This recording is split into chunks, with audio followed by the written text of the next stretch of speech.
So it's a bit of a late one today, and it's late very obviously for a reason, because I'm just going with whatever is coming to me to share in these videos.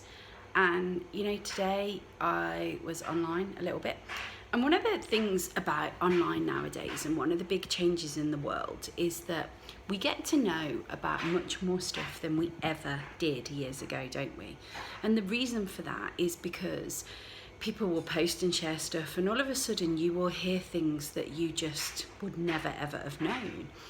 Like there was a day last year where I found out about 3-4 different people I knew that had died, like in the space of a few days. And you know, ordinarily you would never have known that.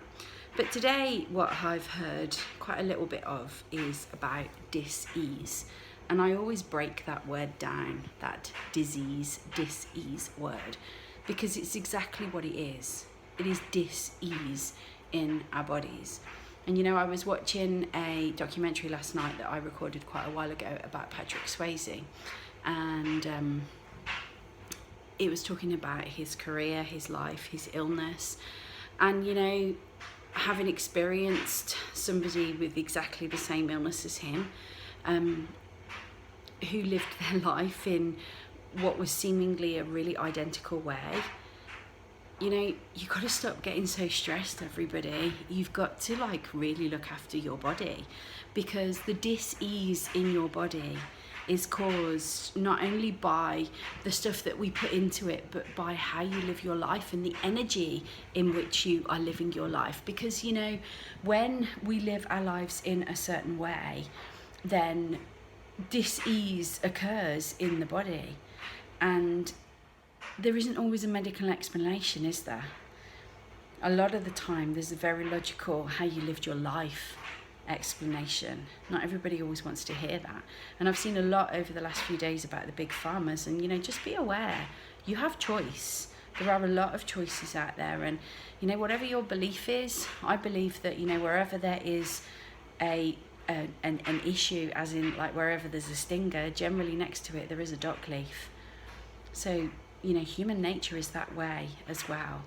Whatever illness there is out there, I do believe that there is a natural cure. And actually I've seen so many things over the last few days about natural remedies, which is my first port of call when I ever have any kinds of ailments.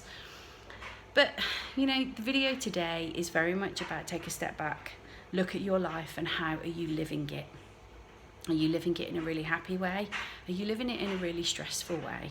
Because ultimately, the dis-ease will occur in your body at some point or another if you are not looking after you.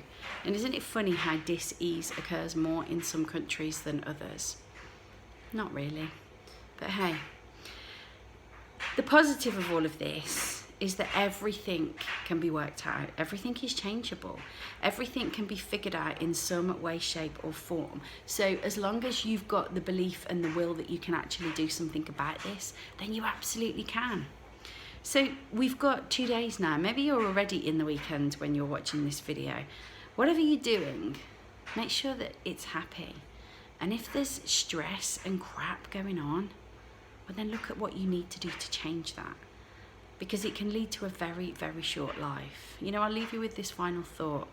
So many people complain about age, don't they? You know, saying, oh God, you know, you don't want to think about this number and that number, and oh, I'm going to be such and such. And you know, I was that person. I didn't actually celebrate my birthday from 30 to 33 because I was so depressed about being 30. I'm knocking on the door of 44 now, and I'm so grateful. And what I do now is I ask people how many years young they are. Not how old are you, how young are you? Because why does it have to be old? Just because, you know, it doesn't. You can frame things in however you want to frame them, but understand that age and growing old and living long is a blessing. Embrace life. Do it hopefully without disease, and be happy. It's really simple. I'll catch you tomorrow on the next installment. Bye-bye.